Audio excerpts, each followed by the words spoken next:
Okay.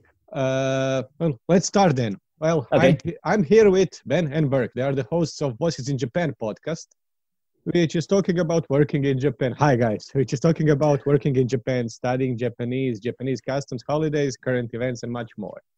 Ben, you moved to Hokkaido from UK in 2007 to, like you said, shred the legendary Hokkaido power, which means skiing and snowboarding. While Burke, you're a half American, half Japanese, who arrived in Japan in 2002 to discover your roots and stay until today. We had recently Vedran Bajun, who is a Croatian traveler and adventurer. And when I asked him about Japan, he said that he would very much like to visit Japan, but it would probably hurt his brand because he would stay there and it wouldn't work well as a brand of a traveler and adventurer. I have to ask you, Burke, first, what happened to you? How did you decide to stay in Japan for so long? Yeah, well, first, again, just want to say thank you for the invitation to be on your podcast. Thank you for answering. Yeah, no, this is really great, and so definitely appreciate it. Yeah, I came to Japan just planning to stay here for 1 year. My mom is actually from the area, and then man, I just loved it so much. There's so many, just like you were mentioning about that adventurer who's on YouTube. There's just so many great things that after 1 year, I decided to stay another extra year, and that just turned into many, many years. It's a very clean and comfortable country to live in. So I think a lot of people get stuck here unless they have very permanent plans to return to something in their home country. Mm-hmm. Ben, your story is pretty much similar. You were supposed to stay in Japan for much shorter, and then it turned into 13 years already. What made you stay in Japan?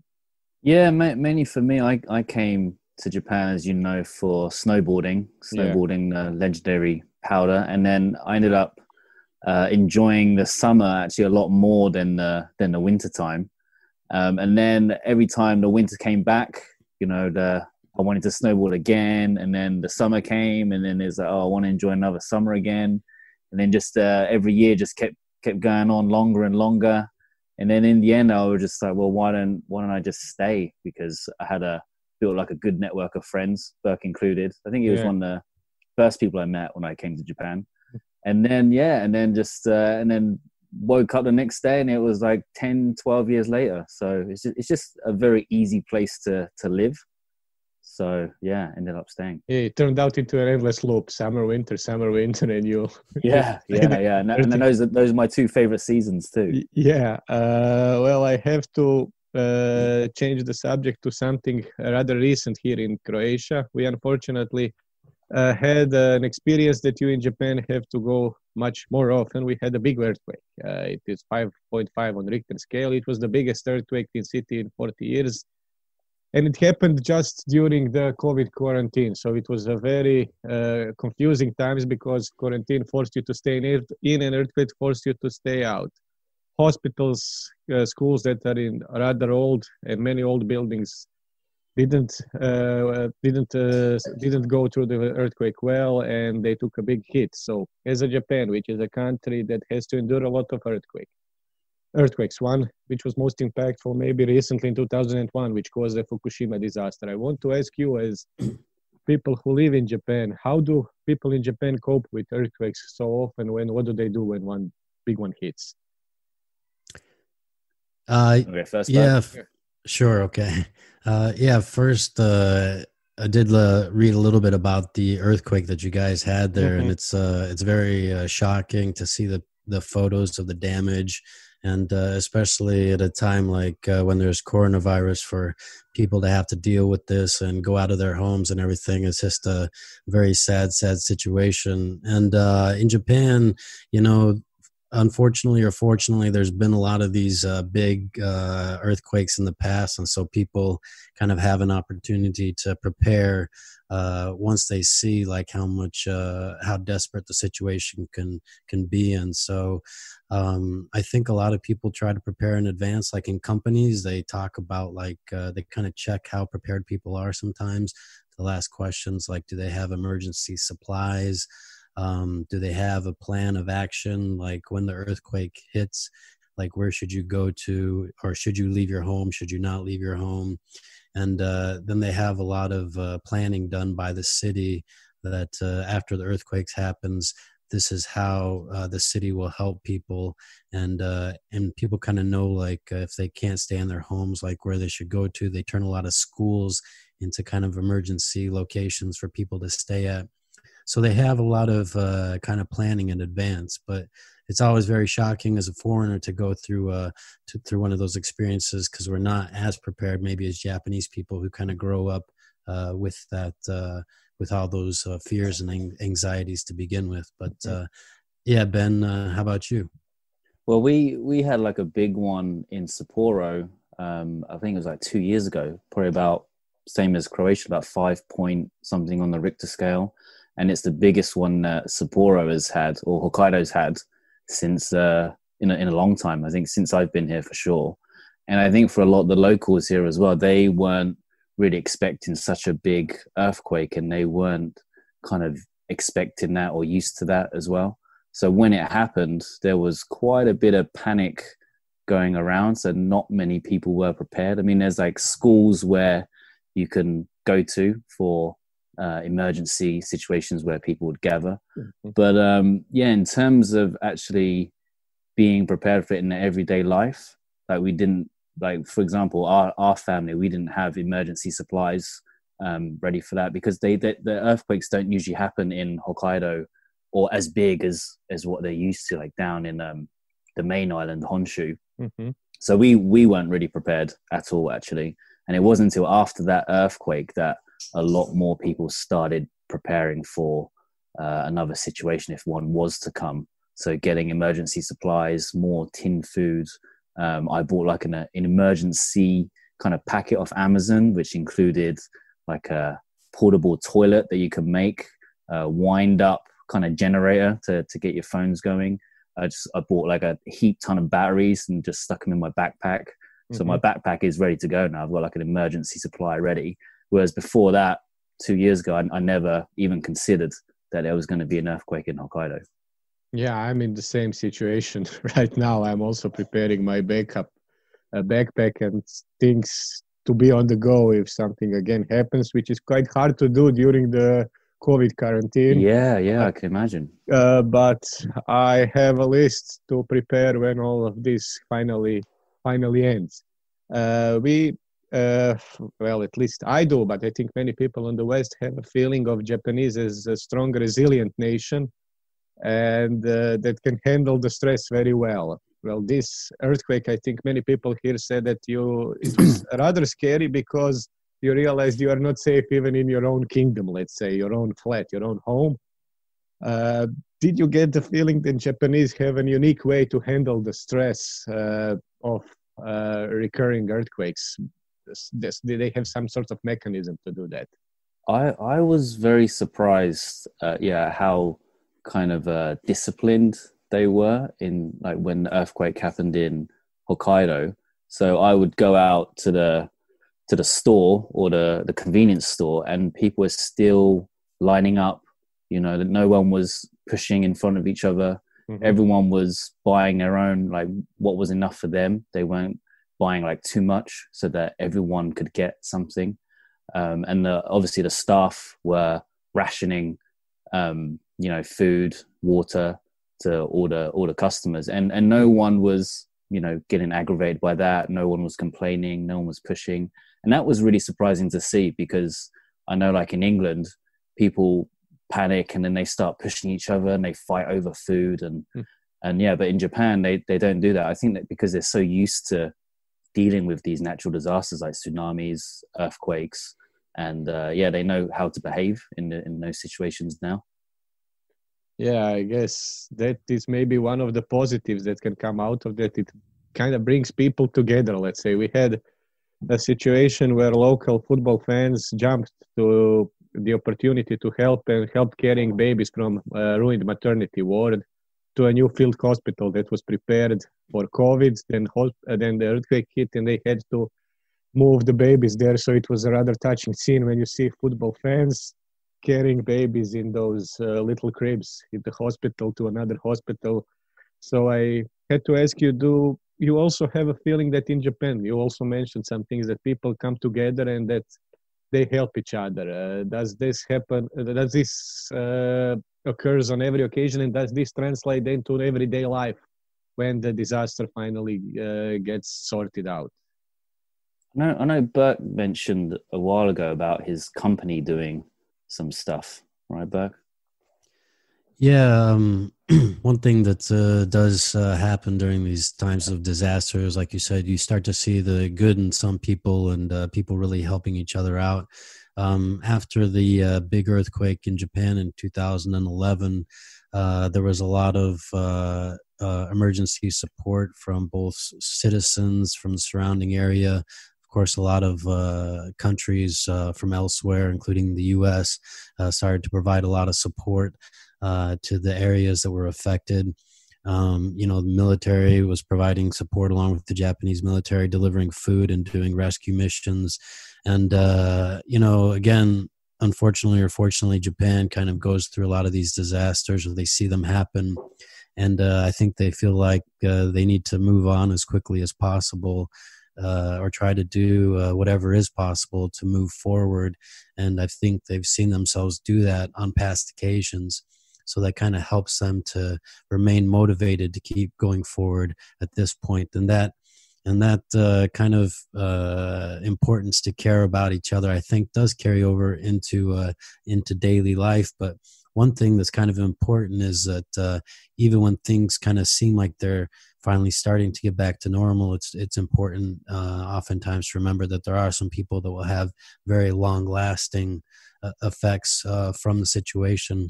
Like even with the 2011 earthquake in Japan, I think right now people in some of those areas are still affected somewhat by the earthquake. Even now, 8 years later, everything's become a much better situation now. But it's always important to remember to keep supporting those people that are affected. Yes, our bad luck, let's say, even I don't know how much you can say about bad luck when both the earthquake and COVID strikes you at the same time, but that was the bad luck because nobody noticed what happened here, pretty much because everybody, I can understand, everybody had their own problems with COVID. Every other country had their issues with COVID, because otherwise I think our earthquake would be a much bigger story, both worldwide. It was carried, but not as much as I think it would in the normal situations. But maybe thankfully to the statewide quarantine that were not many people hurt. It was just one death case of a young girl, because if it was a normal day, I think death count would be probably in hundreds, because a lot of things went crumbling down. I also wanted to mention, since you mentioned also Fukushima, I remember that story that probably touched the hearts of many people worldwide about all the engineers who were retired, who decided to volunteer and try to clean up the plant because they are old and they don't have much time left, and they can selflessly help and prevent illnesses to younger people. Is that normally the Japanese mentality, the selflessness and helping others like that case? That case was. Yeah, I think so. I think not just helping others, but they're very selfless when it comes to working for their companies as well. Mm-hmm. They always seem to put the company first. Is quite common. Mm-hmm. So a lot of people, it seems like they would even sacrifice their health or their own happiness with their families for the greater good of their companies, which I've seen often, especially in the schools I worked at, where teachers are just working overtime without getting paid. And I'm not sure if it's like they don't want to be with their family or something. Maybe they don't get on with their family, but a lot of them just seem to like being in school, or maybe they just really like their coworkers. I don't know. That is really interesting, because that is probably I don't want to say prejudice, because it's not prejudice. It is general opinion about Japanese that they really work a lot and they work long hours. But that makes it's definitely true. Yeah, that makes it maybe even more interesting to know that Japan is country with probably the biggest life expectancy in the world, if not the biggest, among top 5 probably, most often, and that island of Okinawa has the most 100-year-olds per capita in the world. How do you explain that? then, because people say it's their diet, it's their fish diet, their raw fish diet, or something like that. Yeah, I would think it definitely diet plays a very big part of that. We actually did an episode on our podcast that was about food. And when I was doing some of the research for that episode, it talked about how important the Japanese diet is for the longevity or the long lifespan of Japanese people. And they said that now, because the Japanese diet is changing a little bit and there's a lot more Western influence, they said that maybe the lifespan of Japanese people may start to shorten a little bit going forward because the diet is changing. But also, I think it's not just that, but when they do become older, I think there's kind of in Japanese culture, there's a concept of lifelong learning. Mm-hmm. So a lot of people will start to pick up a new study. Like, for example, my wife's father became very interested in making soba, which is a type of Japanese noodle dish. Mm-hmm. And so he started to learn and study about that. And now that his wife is retiring, she's becoming very focused on picking up a new skill. So I think these concepts and these ideas to kind of keep oneself active and studying it, after they retire also helps to contribute to the long lifetime. Yeah, that is really interesting. I didn't know about that, but my general opinion is that it helps because it keeps your brain fresh and keeps you in the action. And at least here is the opinion that people even retired people start to slowly go off when they stop doing anything. If they do something in the garden, if they go to the shop, if they play chess with other people, it helps. It helps them motivated. So I'm very happy for you to say that, and I hope it will motivate some of our viewers probably to change something in their life. I would like them to continue. I had a plan to skip from earthquake to COVID, but I'm very happy that you mentioned food. We can leave COVID for a bit later. Sushi is probably the most famous Japanese food worldwide. How often is sushi consumed in Japan? I eat sushi quite a lot. I eat it like probably about once every 2 weeks. But according to our Japanese friends, that's quite a lot for regular Japanese people. They don't normally eat it as often as I do. They said, like, one of our friends said, only on kind of special occasions, like birthdays or New Year, or Shogatsu. But not on a regular basis like I do. Not like twice every month or something like that. Even that seems rather rare for me. Yes. Yeah. I mean, the sushi restaurants though are always packed and crowded, so somebody's always eating sushi sometime. What other food apart from sushi I know you had? I listened to your episode about weird Japanese food, unusual Japanese food. What would you probably maybe even recommend or talk about when it comes to weird Japanese food? Do you guys have ramen in Croatia? Is it popular? Yes, we have quite a few Japanese and Korean restaurants. There was one opened recently near my work, and I enjoy going there. And I've been to Japanese restaurants quite often. But ramen is very popular and not that expensive in supermarkets also. Yeah, ramen's pretty famous worldwide. I think, have you heard of takoyaki? Yes, but I think that often. Yeah, I think that could be quite popular in some countries just because it's like more of a snack and it's quite easy to prepare for like a restaurant owner or something. And it could be a good beer drink, like if you're on the way home after a few beers. I think takoyaki. Yes. So you think? What about you, Burke? Sorry. Yeah, I mean, my favorite Japanese food is a meat dish called shabu shabu. Do you have shabu shabu in Korea? I haven't tried it. Probably they have it in the restaurants, I guess, but I haven't tried it. Okay. Yeah, I think, it's not originally Japanese. It might have come from China, actually, but it's eating very, very thin sliced beef or pork in kind of a soup broth.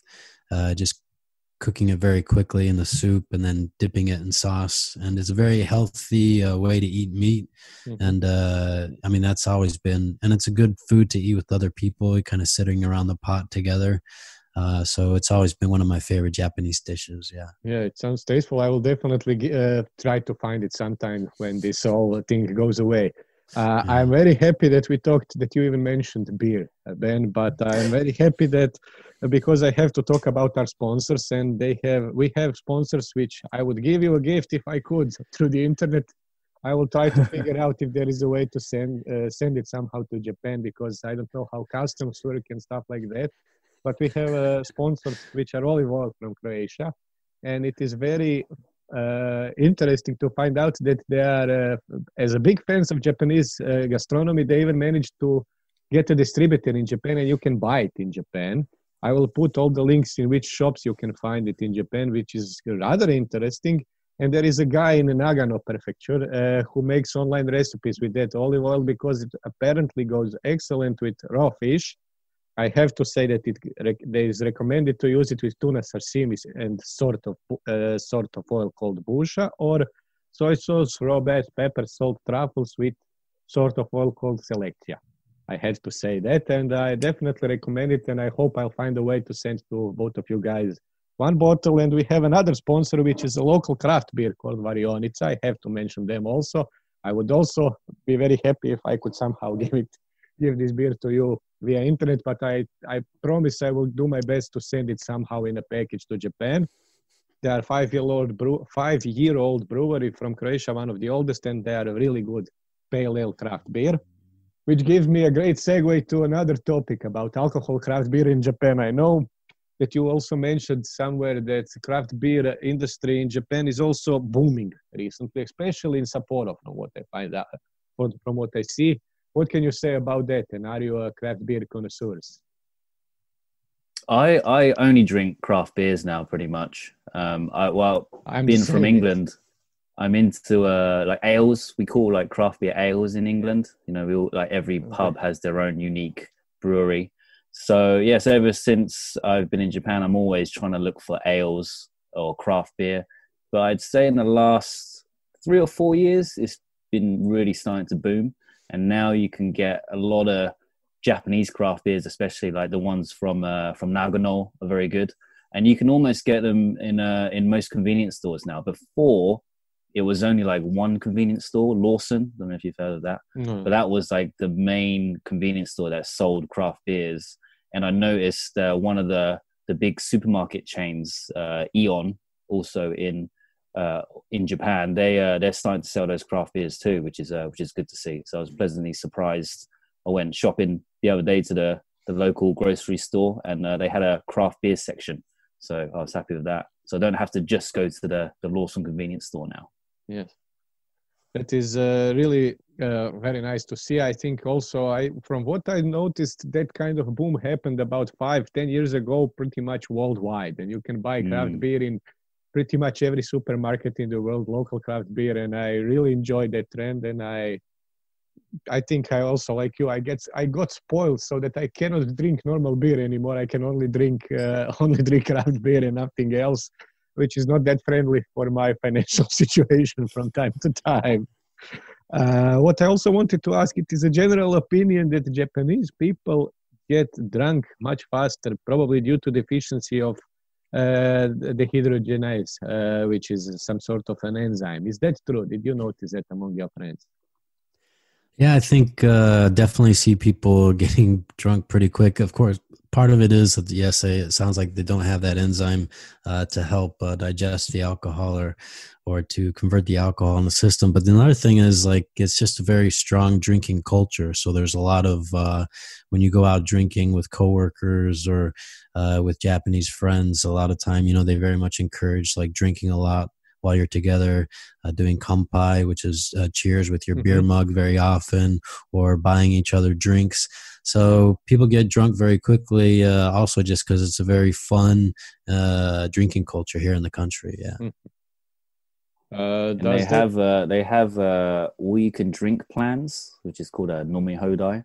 So that that plan wouldn't really work in a European or Western country, just because Westerners can drink a lot more than Asians. So in Japan, and I think Korea, they have that all you can drink plans as well, and Hong Kong, those countries. So those Asian countries tend to have those plans because they know that Asians can't drink as much, and they won't drink them bankrupt.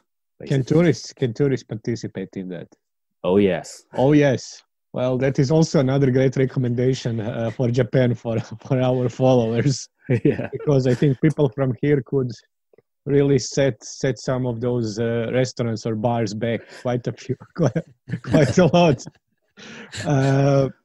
And what is the situation then now? If do they often drink? Do you often have sort of after work parties? Since you said that people like to drink even with work colleagues, does that happen? Yeah. Normally it happens very often. The situation right now with coronavirus is changing it a little bit. But yeah, I mean, drinking parties are a big part of the culture, both for work. It's important for business relationships to be able to go out drinking with somebody. It's also, they have what are called Bonenkai, which is kind of end of the year party. They have a Shinenkai, which is a beginning of the year party.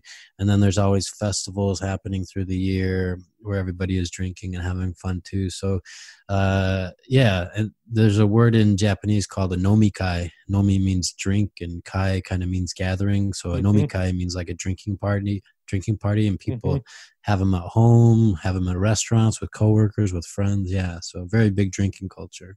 Well, maybe nowadays, I don't know how much alcohol is then in those prepare packages for disasters. How much do people involve alcohol also in that? But I guess that is a quite often occasion that you can find alcohol in those backpacks or something like that. Essential. Essential, yes, essential. That is the word I was looking for. Maybe people can then also, like we are doing now, have a Skype after work party or something like that. A lot of my friends are doing that in England. They're kind of having like weekly Zoom drink ups. Yes. And and they've just ordered like crates of craft beer and just having drink meetups like us, what we're doing now. Yes, well, I also did it with my friends, and our sponsors also offer home delivery to Zagreb. From what I know, I think to parts of Croatia for people who can't go outside. This also is a rather decent segue to ask you about the COVID situation then in Japan, especially in Hokkaido, because from what I gathered, Sapporo was the first city outside of China that put up the state of an emergency. Is that true? And what's the situation now? Yeah, Hokkaido was the first place in Japan and one of the first places in the world.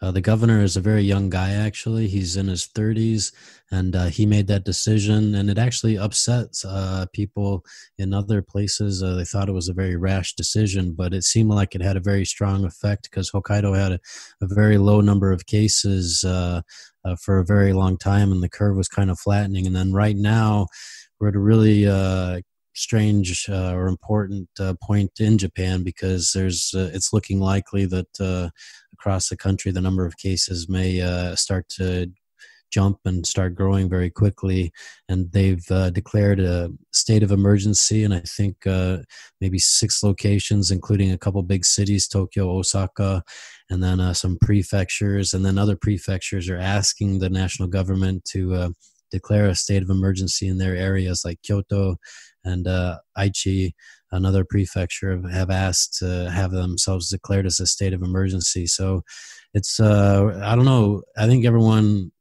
it's hard to say. Some people don't seem like they're too affected by it. And then I think there's a large number of people that are very anxious to see what's going to happen going forward right now in Japan. How do you feel like the situation has been? Yeah, I feel quite similar to you. I don't think many people are very anxious about it. Like being in Sapporo, I go outside and there's people everywhere. And you go to the grocery store and it's packed. Go to a restaurant. I went to a restaurant last night hoping it was going to be quiet because of the situation. It was like a full restaurant, and people are still coming in. So it seems like there's not much concern about the situation. But in Hokkaido recently, the numbers have been going back up again because of people coming up from Tokyo, because now we're in the transition of people transferring to new jobs, and also universities are starting up around April time. So a lot of students are coming up from Tokyo, and we had a huge spike in numbers like 2 days ago. So they're actually considering making another state of emergency. Probably it's going to happen this week is the rumor. Yes, there was also about 1 month ago that the government decided to shut down schools. How was that perceived? Because one of the Croatian scientists, the guy who probably has the best podcast in Croatia called Korado Horlević, he's a very intelligent and very educated guy. He's a scientist. Said that from what he knows, Japanese is a country where education is extremely high on the priority list. So he took that as a very serious situation when a country like Japan decided to close schools. How was that accepted in the country? I think the timing played a big part, because the school year in Japan goes from April to March. And when they said that they were going to close the schools, that was like kind of at the beginning of March. So it was kind of an easy timing to do that, because it was the end of the school year. It was very unfortunate for students that were like kind of finishing, graduating, because they wanted to be able to finish in a normal way. But yeah, they kind of had this like spring break and end of the school year to work with. And then they said that they were going to go back at the beginning of April. And now they're kind of trying to do that, but now actually they're closing a lot of schools all over again. So, you know, it's kind of, Ben, maybe you know a little bit more about it because you're actually working at some schools, but what is the situation look like right now with the schools? Yeah, so the schools are back on. They went back to normal on Monday last week. But they're actually, considering closing schools again, probably from next week. Either they're going to make an announcement tomorrow or Tuesday that schools will probably close. And some high schools have decided they're going to close from the end of next week already. So there's a couple of private high schools that my friends work at that the students are going to stay home and the teachers are going to be doing online classes. So I'm working at universities, and I'm preparing to teach online for the foreseeable future. So we don't know when that is going to stop, but that's going to be starting in May, I think is the scheduled start. So the proposed plan is to extend the start day of universities for about a month. And that keeps changing like week by week. So before it was supposed to start last week, and then it was supposed to start next week, and they just keep pushing that date just because the numbers keep going up. But we're definitely doing online classes. So face-to-face classes, we don't know when that is going to resume. Yeah.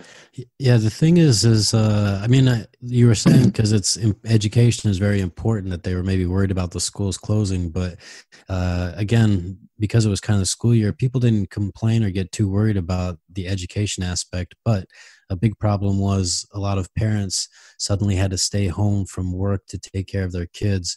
They couldn't go to school. The kids that were in elementary school. And so that was causing problems for people's jobs, and they had to figure out how to support those people who had to miss days of work and stuff. So that was kind of the bigger problem that happened at first. Yeah, it's a sort of a chain reaction that is happening worldwide, and that people who could actually both either work or work from home, or they are not in danger or are not in a highly risk group, have to stay at home because the children cannot go to school, and it all gets unraveled very fast, and it is really a bad situation. I also like to ask you about Japanese customs, social norms that some say played a big role in Japan's so far success in preventing coronavirus, like no handshakes, rather distant distance when talking, not talking a lot like probably we in the rest of the world, like not so much touching, wearing masks long before the rest of us did normally during flu seasons and stuff like that. Do you get the season that social distancing and stuff like that like was normal in Japan before, as well as those habits that they don't have, that you in Japan have and we elsewhere don't, will be much more widespread after this COVID pandemic? And How do you see them? Do you see them as something positive or negative? I think a lot of nations might adopt face masks a lot more than before. Because I know, I don't know what it's like in Croatia, but in England, no one had ever worn a face mask until now. Same here, yes. Yeah, so now they're all countries are scrambling from now. America are stealing face masks off of at airports, and not letting Canada get face masks. So I think after this situation, I think a lot of people will start to wear them.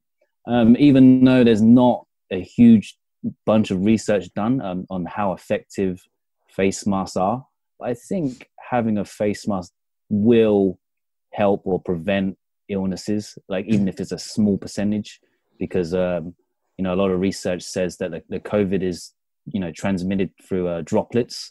Mm-hmm. So the face mask can prevent droplets from getting into your mouth. And so if you're wearing them and you have a cold or something, so if you're coughing, it can at least prevent other people from getting it, so stopping yourself from spreading it. It might not do 100% job, but it'll probably do, I don't know, maybe 5% or something, but it's still better than nothing. Yes. Yeah, it's hard to say what customs may spread. I don't think people will start bowing to each other like they do in Japan and everything. I don't think that would spread to other parts of the world. But it'll be interesting to see how Western cultures change. Will they do handshakes going forward? Some of the main doctors that are in the U.S. That are kind of advising about where the situation is going in the U.S. A lot of them are saying that maybe, handshakes will be a thing of the past, or people may stop shaking hands going forward, at least for a while, because of the kind of fear of passing on an infection or something. So I'm kind of curious to see how greetings will change. Just like you said, in Japan, they won't have to change too much here, but it will be very interesting to see how greetings change in other parts of the world.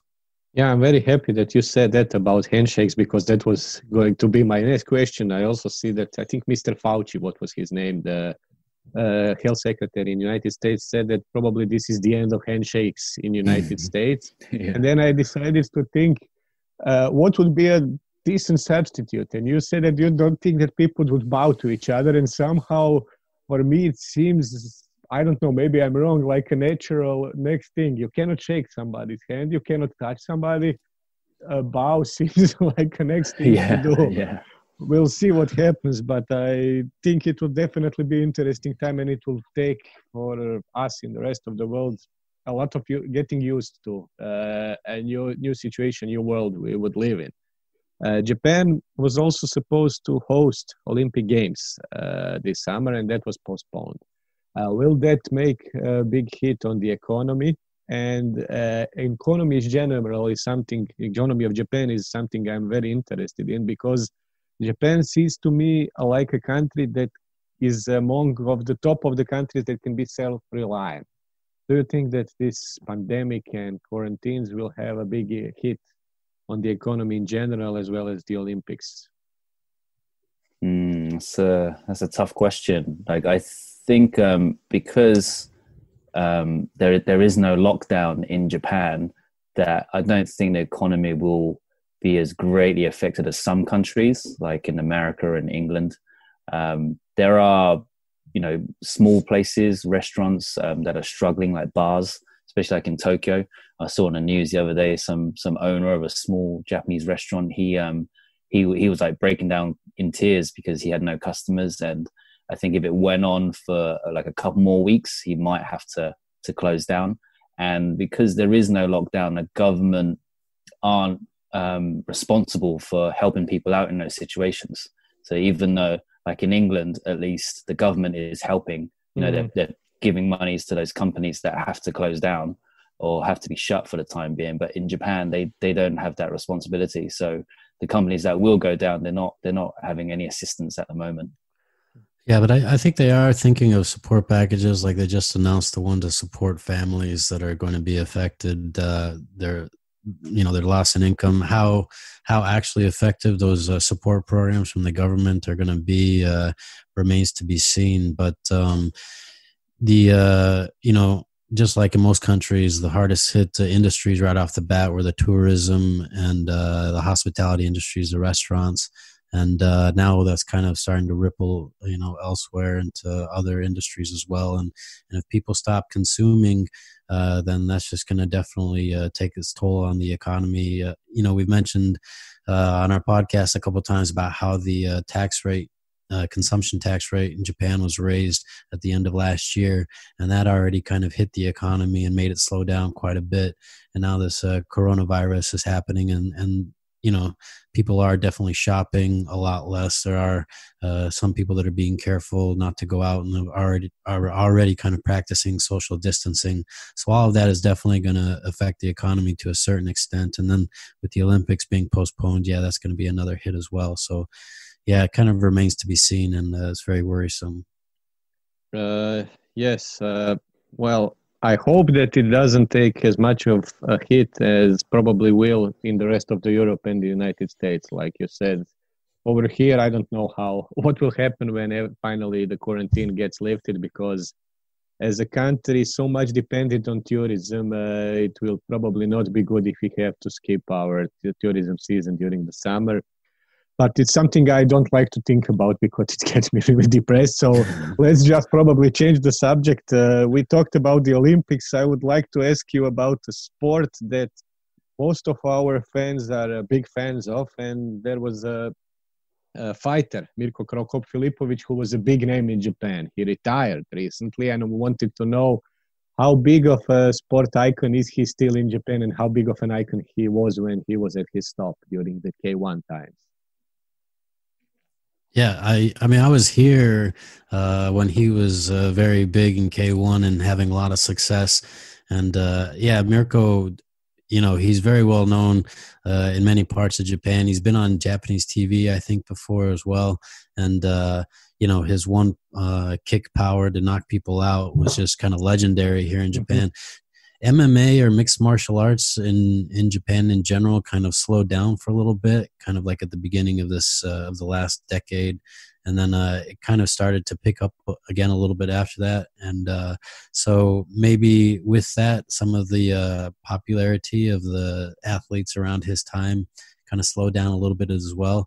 So he's definitely he was definitely huge back about 10 years ago, or maybe a little bit more than that in Japan. And I definitely remember that. Yeah, that is really nice to hear, because he is a big star over here, and we knew that he was big in Japan, like they say. But I always want to know the real story from people who were actually in Japan, because there are always stories like somebody is huge somewhere, and you really don't know if that is the case or that is a PR. For Mirko, we were all pretty much sure that was really the case, and I'm glad to have this confirmation. And I'm sure that he fought quite recently, didn't he? In Japan, I think, like a few years ago. Years ago, and I think that was his last fight. Yes. Yeah, so that was on New Year's Eve, and I remember when he fought, and it was huge. Like everyone knew him because the fans of MMA in Japan, they remember Krokop and the Pride years, and so that made a lot of views on for his last fight for sure. Yes, I'm very happy to hear that. Since we don't have much time left, I have to correct something. I forgot to mention the names of our sponsors, which I have to do. The beer is called Varionica. I cannot forget that. And the olive oil is called Oleum Viride Pelic. And I forgot to tell a huge story that would probably be interested in Japan. I will not take much of your time. They had collaborations with the Japanese embassy, and Mrs. Kono, who is a fan of olive oil and Foreign Minister's Affairs wife, she visited their location in Zagreb and guessed their all. And on top of that, through her, from what I hear, they managed to get. They said that they used their diplomatic connections to get their all as a gift to Japanese Prime Minister Shinzo Abe. So they are kind of a big thing. I will put the link where you can find their all in Japan. And like I said, I will do my best to send it to you, because each guest of ours gets this oil, and it's kind of hard to send it to the other side of the world. And to end this podcast, I like to end it on a high. And I would like to ask you to give advice to our listeners, your listeners. Both of you did something that was rather spontaneous and unplanned. You moved to another country that many consider different to any other countries in the world. You moved to Japan, and you are now definitely happy with your decisions to move there and stay there, even though it was unplanned. Since situations we are all in is perfect to make a big change in your life and make the most of it. What is your advice to people scared of making a big change, and how did you finally got the guts to do it? What would you say to them? That's a good question. Well, for me, I was kind of young, so I guess I was 23, 24 at the time, so I didn't have much to lose, to risk. I had a job which I had for 2 years, so I wasn't well established. So I think if you're young and you're thinking of doing something, just do it while you're young, because the older you get, the harder it's going to be. So I would say if you haven't got many responsibilities, even if maybe in a relationship or something, but just give it a go. Try it for a year, maybe 2. If you don't like it, you can always go back home and do something else. So yeah, you have nothing to lose if you're young, I think. Yeah, I mean, I think it's important to realize that everything starts with the first step, and then after that, it just takes time. And we both practice martial arts. We practice Brazilian jiu-jitsu, and that kind of teaches a good lesson about when you start something, it takes some time, and you continue to progress, and then once you look back, you can see how far you've actually come in your new venture or idea or whatever you're getting started with. And so I think it's always important that that first step is the most important thing. And then it's difficult in the beginning, but eventually you start to get used to it. And then you kind of figure out how you can control the situation and benefit it as much as possible for yourself and for those around you. And even now when I try to start something new, it's always intimidating to start it, but I know eventually that intimidation will go away. And I'm usually very satisfied that I took that first step. So taking the first step is always the most important thing, I think. Yeah, that is a really nice thought to end this podcast. I'm very thankful for you for taking your time, for answering my call and agreeing to participate in this episode. Yeah, thanks for having us on. Podcast. No problem. Any other time. Also, I have to ask all viewers to subscribe to our channel, to subscribe to your channel. All the links will be in description, as they say. Click those bells, whatever you can do on social networks. And I hope to speak to you again soon, and hope we are all be watching again each other very soon. Thank you, guys. Thank you.